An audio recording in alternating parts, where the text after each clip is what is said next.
ത്രിയേക ദൈവത്തിന് സ്തുതി. സലാല സെന്റ് സ്റ്റീഫൻസ് ഓർത്തഡോക്സ് ഇടവകയുടെ ക്രിസ്മസ് കരോൾ ആഘോഷിക്കുന്ന ഈ അവസരത്തിൽ നമ്മുടെ സൺഡേ സ്കൂൾ കുഞ്ഞുങ്ങൾ നമ്മളെ സ്വാഗതം ചെയ്യുന്നതിനായി ഒരുങ്ങി നിൽക്കുന്നു. എന്നാൽ ഒരു പ്രത്യേക വിവരം നിങ്ങളെ അറിയിക്കുവാനും ഉണ്ട്. സലാലയിൽ നമ്മുടെ ബെത്സേദ ഹോസ്പിറ്റലിൽ സൈക്യാട്രിക് വിഭാഗത്തിൽ പുതിയതായി ഒരു ഡോക്ടർ ചാർജ് എടുത്തിട്ടുണ്ട്.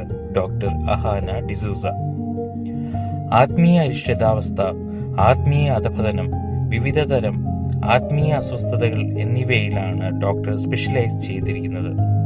ക്രിസ്മസ് പ്രമാണിച്ച് ഇന്ന് 1 മണിക്കൂർ സമയം ഇവിടെ വന്ന് ആദ്യം രജിസ്റ്റർ ചെയ്യുന്ന 10 പേരുമായി ഡോക്ടർ സംസാരിച്ച് അവരുടെ പ്രശ്നങ്ങൾക്ക് പരിഹാരം നിർദ്ദേശിക്കാം എന്ന് പറഞ്ഞതിനനുസരിച്ച് ഡോക്ടർ ഇവിടെ എത്തിയിട്ടുണ്ട്. പേര് രജിസ്റ്റർ ചെയ്യുന്നതനുസരിച്ച് ഇപ്പോൾ ഡോക്ടർ അവരെ കാണുന്നതാണ്.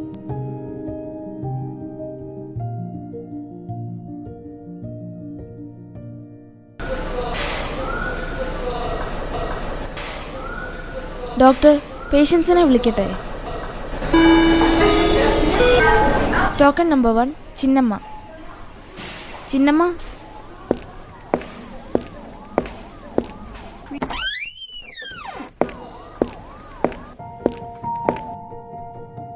ആഹാ, ചിന്നമ്മയല്ലേ? ഇരിക്ക്. എന്താ അമ്മാമ്മയുടെ പ്രശ്നം?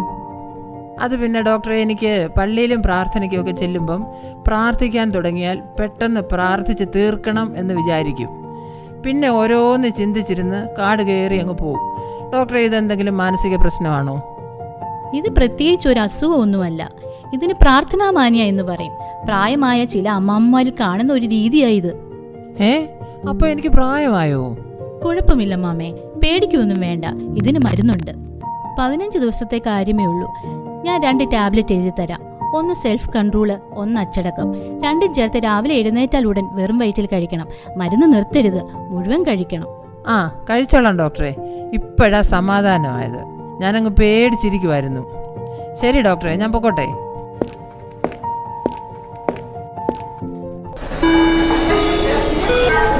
Token number 2 യൗസേപ്പച്ചൻ.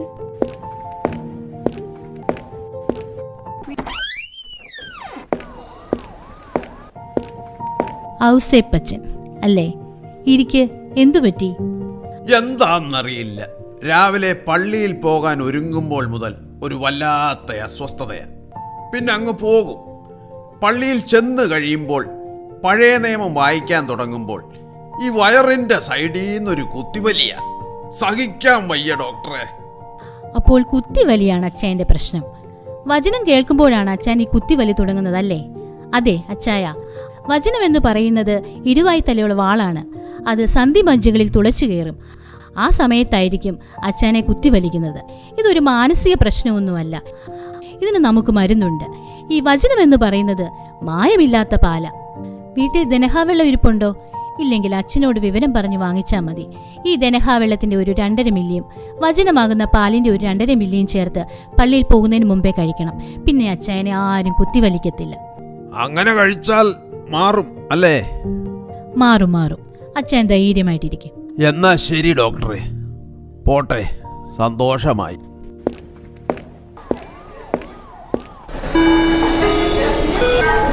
Token number 3 Annamma. അന്നമ്മയുണ്ടോ? ഡോക്ടറെ, ടോക്കൺ നമ്പർ 3 ഇല്ല. ടോക്കൺ നമ്പർ 4 റൂബിൻ അല്ലേ? എന്താ മോന്റെ പ്രശ്നം? എനിക്ക് പ്രശ്നമൊന്നുമില്ല ഡോക്ടറെ. ഇവൻ പള്ളിയിൽ ചെന്ന് കഴിഞ്ഞ് കഴിഞ്ഞാൽ കുർബാനക്കിടയിൽ 4 പ്രാവശ്യമെങ്കിലും വെളിയിലിറങ്ങും. എന്തിനാ പോകുന്നതെന്ന് ചോദിക്കുമ്പോൾ മൂത്രമൊഴിക്കാനാ പോകുന്നതെന്നാ പറയുന്നത്. അതും ഇവൻ ഒറ്റയ്ക്കല്ല ഡോക്ടറെ പോകുന്നത്, കൂടെയുള്ള 2-3 പേരെയും കൂട്ടിക്കൊണ്ടാ പോകുന്നത്. കുർബാനക്കിടയിൽ കൂട്ടുകാരെയും കൂട്ടി പുറത്തു പോകുന്നത് ശരിയാണോ മോനെ? മോൻ പള്ളിയിൽ നിൽക്കുമ്പോൾ കുർബാനക്രമം എടുത്തു നോക്കിയാണോ നിൽക്കുന്നത്? അത് കുറച്ചു നേരം നിന്ന് കഴിയുമ്പോ ബോറടിക്കും. അന്നേരം മൂത്രമൊഴിക്കാൻ തോന്നും. അതാണ് പ്രശ്നം. കുർബാനക്രമം എടുത്ത് ശ്രദ്ധിച്ച് പാട്ടുപാടി പ്രതിവാക്യം പറഞ്ഞ് നിന്നാൽ മതി. എങ്ങും പോകണമെന്നും തോന്നത്തില്ല, ബോറടിക്കത്തുമില്ല. ഇതൊരു രോഗമാണോ ഡോക്ടറെ? ഇത് മാറിക്കിട്ടുമോ? രോഗമാണോ എന്ന് ചോദിച്ചാൽ ഒരു രോഗമാണ്.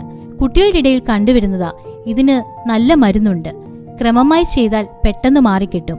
ഇപ്പോൾ ആ മരുന്ന് എൻ്റെ കയ്യിലില്ല. ഒരു കാര്യം ചെയ്, വീട്ടിൽ ചെന്നിട്ട് 1-2 ആഴ്ച ഒന്ന് ഉപദേശിച്ചു നോക്ക്. ശാസനയും വഴിയും ജ്ഞാനത്തെ നൽകുന്നുവെന്ന് സഭാപ്രസംഗയിൽ പറയുന്നുണ്ട്. ഉപദേശിച്ചിട്ട് അനുസരിക്കുന്നുണ്ടോ എന്ന് നോക്കാം. ഇല്ലെങ്കിൽ 15 ദിവസം കഴിഞ്ഞ് ഒന്നും കൂടി എന്നെ വന്ന് കാണണം. അന്നേരത്തേക്ക് ഒരു കഷായം ഞാൻ തയ്യാറാക്കി വെക്കാം, നല്ല അയഞ്ഞ ചൂരൽ ചേർത്ത്. ഈ ചൂരൽ കഷായം രാവിലെയും വൈകിട്ടും 2 നേരം 5 ദിവസം കൊടുത്താൽ മതി. അസുഖം തന്നെ മാറിക്കിട്ടും. ഡോക്ടറെ, കഷായൊന്നും വേണ്ട, ഞാൻ നന്നായി. ഞാൻ ഇനി മൂത്രം ഒഴിക്കുകയില്ല.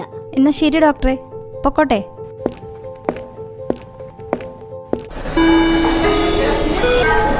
Token number 5 Mariyamma. ആ, ഇരിക്കമ്മച്ചി. എന്തു പറ്റി?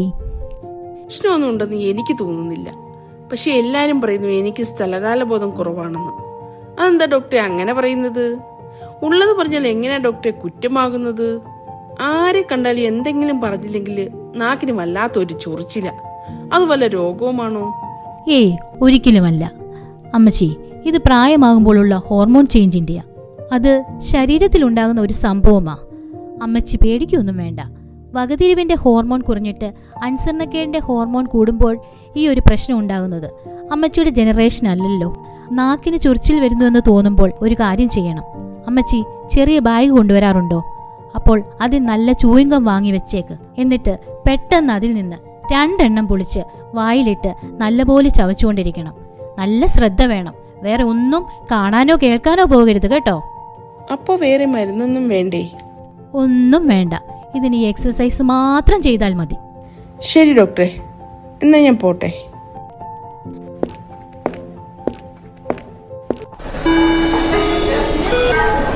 Token number 6 Varkichan. അച്ചായൻ വന്നിട്ടില്ല. ഞാൻ വന്നത് അച്ചായന് മരുന്ന് വാങ്ങിക്കാനാണ്. എന്താ പ്രശ്നം? അച്ചായൻ കിടപ്പിലാണോ?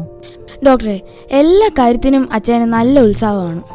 പക്ഷേ പള്ളിയിൽ ചെന്നാൽ പിന്നെ മിണ്ടത്തില്ല, പ്രാർത്ഥിക്കത്തില്ല, പ്രതിവാക്യം പറയത്തില്ല, പാട്ട് പോലും പാടത്തില്ല. പിന്നെ പ്രാർത്ഥനയ്ക്ക് പോയാലും കുടുംബ പ്രാർത്ഥനയ്ക്കും ഇതന്നെ അവസ്ഥ.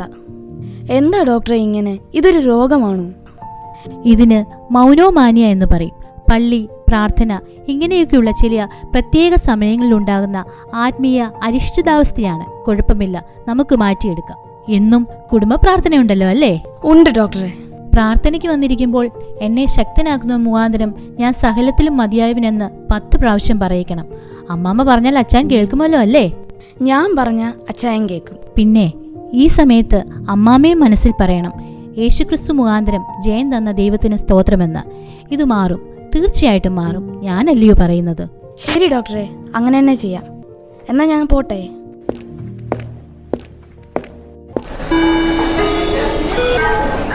Token number 7 Chackochan. വാ, ഇരുന്നാട്ടെ. അപ്പച്ചൻ എന്തു പറ്റി? എൻ്റെ ഡോക്ടറെ, എനിക്ക് ഈയിടെയായി ഭയങ്കര ഉറക്കമാണ്. അത് വരുന്നതോ പള്ളിയിൽ ചെന്നിരിക്കുമ്പോഴും പ്രാർത്ഥനയ്ക്കിരിക്കുമ്പോഴും. എന്താണെന്നറിയില്ല, വല്ലാത്തൊരു ബുദ്ധിമുട്ടാണ്. പള്ളിയിലും പ്രാർത്ഥനയ്ക്കും പോകുമ്പോഴാണല്ലോ അച്ചാൻ ഈ പ്രശ്നം അല്ലേ? ഇതിനെ ഞങ്ങൾ ഉറക്കോമാനിയ എന്ന് പറയും. ഉറക്കോമാനിയ അല്ലേ? ഇതൊരു രോഗമാണോ ഡോക്ടറെ? ഇത് മാറുമോ ഇനി? മാറാത്ത രോഗമുണ്ടോ അച്ചായ? ഇതൊരു രോഗമൊന്നുമല്ല. അച്ചായ പള്ളിയിൽ കൊയറുണ്ടോ? ഉണ്ട്. നല്ല ഒന്നാന്തരം പാട്ടുകാരാ. എങ്കിൽ പള്ളിയിൽ ചെല്ലുമ്പോൾ പുറകിലൊന്നും പോയിരിക്കാതെ നേരെ ഒരു ചെയറുമെടുത്ത് അച്ഛൻ കൊയറുകാരുടെ അടുത്ത് തന്നെ പോയിരിക്കണം. പിന്നെ പ്രതിവാക്യം പറഞ്ഞ് പാട്ടും പാടിയിരിക്കുമ്പോൾ ഉറക്കം വരത്തേയില്ല. പിന്നെ പ്രത്യേകം ശ്രദ്ധിക്കണം, അച്ഛൻ മയക്കിന്റെ അടുത്തോട്ട് പോവുകയേ ചെയ്യരുത്. അത് മതിയോ ഡോക്ടറെ? വേറെ മരുന്നും ഇഞ്ചക്ഷനൊന്നും വേണ്ട ഇതിന്? വേണ്ട അച്ചായ, മരുന്നൊന്നും വേണ്ട. എല്ലാ ആഴ്ചയിലും അച്ചായൻ ഇങ്ങനെ തന്നെ അങ്ങ് ചെയ്താൽ മതി. ശരി ഡോക്ടർ, ഇനിയും വരുമോ? ഇനിയും കുറഞ്ഞില്ലെങ്കിലോ? അച്ഛൻ ധൈര്യമായി പോയിക്കോ, 4 ആഴ്ച കൊണ്ട് മാറിക്കിട്ടും. എന്നാ ശരി, പോയിച്ചു വരാം.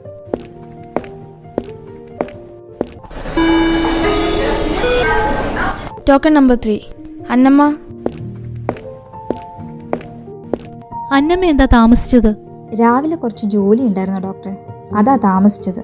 അന്നമ്മ ഹൗസ് വൈഫ് അല്ലേ, അതോ ജോലിക്ക് വല്ലതും പോകുന്നുണ്ടോ? ഡോക്ടറെ, വയസ്സ് 60, ഹൗസ് വൈഫാണ്. എൻ്റെ ഒരു പ്രശ്നമെന്ന് പറഞ്ഞ ഡോക്ടറെ, തുടർച്ചയായി കണ്ടുകൊണ്ടിരിക്കുന്ന സീരിയലും TV പ്രോഗ്രാമൊക്കെ വൈകിട്ടുള്ളത് കണ്ടില്ലെങ്കിൽ, പിറ്റേ ദിവസം രാവിലെ റീടെലികാസ്റ്റ് ചെയ്യുമ്പോഴെങ്കിലും കണ്ടില്ലെങ്കിൽ അന്നത്തെ ദിവസം പോക്കാം. പിന്നെ അങ്ങ് ദേഷ്യവും സങ്കടമൊക്കെയാ. അതുപോലെ മൊബൈൽ കയ്യിലില്ലെങ്കിൽ എന്തോ കയ്യിൽ നിന്ന് കളഞ്ഞു പോയതുപോലെയാ. എന്താ ഡോക്ടറെ ഇങ്ങനെ? ഇത് വല്ല മാനസിക പ്രശ്നമാണോ ഡോക്ടറെ?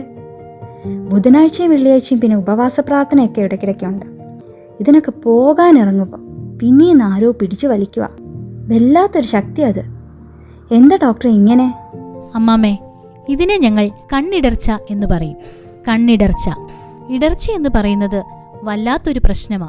പുറകീന്ന് പിടിച്ചു വലിക്കുന്നത് ഈ ടിവിയും മൊബൈലും തന്നെയാ. ഇതിന്റെ ഉപയോഗം കുറച്ചു കുറയ്ക്കണം. ടിവി അങ്ങ് എടുത്തു മാറ്റാൻ പറ്റുമോ? അത് പിന്നെ ഡോക്ടറെ, അത് പറ്റത്തില്ല അല്ലേ? വേറെ ഓപ്ഷൻ ഒന്നുമില്ല. ഒരു കാര്യം ചെയ്താൽ മതി. കേബിൾ ടിവി അല്ലേ, 2 മാസത്തേക്ക് ബില്ലടയ്ക്കണ്ട.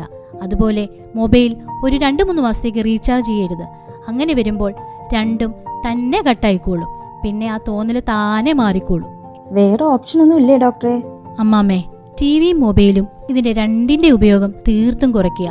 അല്ലാതെ വേറൊരു വഴിയുമില്ല.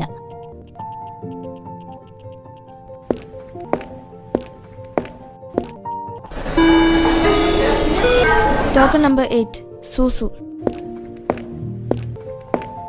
ഇരിക്ക്. എന്താ സൂസുവിന്റെ പ്രശ്നം? എത്ര വയസ്സായി? വയസ്സ് 61. കണ്ടാൽ 61 വയസ്സേ ഉള്ളൂ എന്ന് പറയത്തില്ലല്ലോ. എന്താ ഇപ്പോൾ പ്രശ്നം? അത് ഡോക്ടറെ, എല്ലാവരും എന്നെ അങ്ങ് കളിയാക്കുക. അതെന്തിനാ കളിയാക്കുന്നത്? കണ്ടിട്ട് ഡീസന്റ് ആയിട്ടാണല്ലോ തോന്നുന്നത്. അതിരിക്കട്ടെ, അമ്മാമ്മയുടെ പേര് സൂസു എന്ന് തന്നെയാണോ? അത് പിന്നെ ശോശാമ്മ എന്നായിരുന്നു പഴയ പേര്. പഴയതായതുകൊണ്ടൊന്ന് പരിഷ്കരിച്ചു, സൂസൻ എന്നാക്കി. നല്ലതല്ലയോ? നല്ലതാ, പരിഷ്കാരം കൊള്ളാം. എല്ലാവരും അമ്മാമ്മയെ കളിയാക്കുന്നുവെന്നാണല്ലോ പറയുന്നത്. അതിന് കാരണം എന്താണെന്ന് അമ്മാമ്മയ്ക്ക് തോന്നുന്നത്? എനിക്കറിയില്ല ഡോക്ടറെ. അതല്ലേ ഞാൻ ഡോക്ടറെ കാണാൻ വന്നത്. പിന്നെ ഒരു കാര്യം, ഈ പള്ളി ചെല്ലുമ്പോൾ പിരിവും മറ്റു പല കാര്യങ്ങൾക്കും പിരിവ് വരുമ്പോൾ ഞാൻ എമൗണ്ട് കുറച്ചേ പറയത്തുള്ളൂ. അതൊരു മാനസിക പ്രശ്നമാണോ, അസുഖമാണോ ഡോക്ടറെ? അതിനായിരിക്കും എന്നെ കളിയാക്കുന്നത്. ഓ, അപ്പോൾ അതാണ് കാര്യം. വീടും കാര്യങ്ങളും ഒക്കെ എങ്ങനെയാ? അത് ഡോക്ടറെ, എൻ്റെ ഹസ്ബൻഡ് ഒരു റിട്ടയർഡ് HM ആണ്. പെൻഷൻ മാത്രമേ ഉള്ളൂ ഇപ്പോൾ. 2 മക്കളാണ് എനിക്ക്. അവർ 2 പേരും അമേരിക്കയിലാണ്. അങ്ങനെ കഴിഞ്ഞു പോകുന്നു. പിന്നെ ഒരു ചെറിയ റബ്ബർ തോട്ടം, ഒരു 10 ഏക്കർ, അത്രേ ഉള്ളൂ. മഴയായതുകൊണ്ട് വെട്ടാനൊന്നും പറ്റത്തില്ല. വണ്ടി സൗകര്യമൊക്കെ എങ്ങനെയാ? അത് ചെറിയൊരു ബെൻസ്, പിന്നെ BMW ഒരു ബൈക്കും. അപ്പോൾ സൗകര്യവും വരുമാനവും ഒക്കെ തീരെ കുറവാണെന്നാണോ അമ്മാമ്മ പറയുന്നത്? അതുകൊണ്ടാണോ പിരിവും കാര്യങ്ങളും ഒക്കെ എമൗണ്ട് കുറച്ച് പറയുന്നത്? അതിനാണോ കളിയാക്കുന്നതെന്ന് അമ്മാമ്മയ്ക്ക് സംശയം? എനിക്ക് തീരെ മനസ്സിലാകുന്നില്ല ഡോക്ടറെ. അതായിരിക്കും. ഒന്ന് ക്ലിയർ ചെയ്യാനാണ് ഞാൻ ഡോക്ടറെ കാണാൻ വന്നത്. തന്നെയല്ല, എന്തെങ്കിലും അസുഖമാണോന്നും അറിയണമല്ലോ. അതെ അമ്മാമ്മേ, ദൈവം നമുക്ക് തരുന്ന എല്ലാ അനുഗ്രഹങ്ങൾക്കും നമ്മൾ നന്ദിയുള്ളവരായിരിക്കണം. കഴിഞ്ഞുപോയ കാലങ്ങളൊക്കെ ഓർക്കുമ്പോൾ ദൈവം നമ്മെ ഇത്രത്തോളം അതിശയമായി നടത്തിയില്ലേ? ദൈവം നമ്മൾക്ക് തരുന്ന അതിൽ നിന്ന് ഒരംശം നമ്മൾ അർഹതപ്പെട്ടവർക്ക് ദാനം ചെയ്യണം. ഡോക്ടറെ, എനിക്ക് മനസ്സിലാകുന്നുണ്ട്. അമ്മാമ്മയുടെ പ്രശ്നം ഒരു അസുഖമൊന്നുമല്ല. മനസ്സൊന്ന് വിശാലമാക്കിയാൽ മതി. അപ്പോൾ സൂസു എന്ത് തീരുമാനിച്ചു? ഞാൻ ഇനി ശ്രദ്ധിച്ചോളാം. ഇനി എനിക്ക് സമാധാനമായിട്ട് പോകാമല്ലോ. ഓക്കെ. ഡോക്ടർ, രജിസ്റ്റർ ചെയ്ത പേഷ്യൻസ് കഴിഞ്ഞു. ആണോ? എങ്കിൽ നമുക്ക് പ്രോഗ്രാം നടക്കുന്ന സ്ഥലത്തേക്ക് പോകാം. നമ്മുടെ ക്ഷണം സ്വീകരിച്ച് ഇന്ന് ഈ പ്രോഗ്രാമിന് വന്ന് നമ്മൾ ആവശ്യപ്പെട്ടതനുസരിച്ച് ആദ്യം രജിസ്റ്റർ ചെയ്തിരുന്ന കുറച്ചു പേരുമായി ഡോക്ടർ സംസാരിച്ചു. അവരുടെ സംശയങ്ങൾക്ക് പ്രതിവിധി പറഞ്ഞു കൊടുത്തിട്ടുണ്ട്. ഡോക്ടറിൻ്റെ സേവനം നമുക്ക് എപ്പോൾ വേണമെങ്കിലും ലഭിക്കുന്നതായിരിക്കും.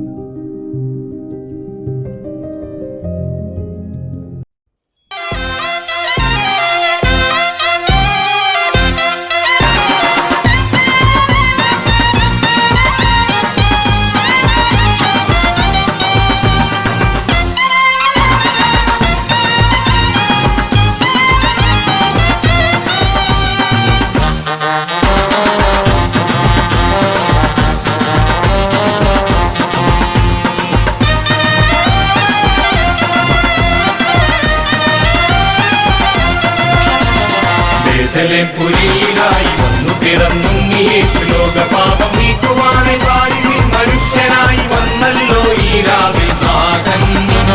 മറിയത്തിൻ മകനായി മണ്ണിൽ വന്നല്ലോ ഈ രാവിൽ നാഥൻ. മറിയത്തിൻ മകനായി മണ്ണിൽ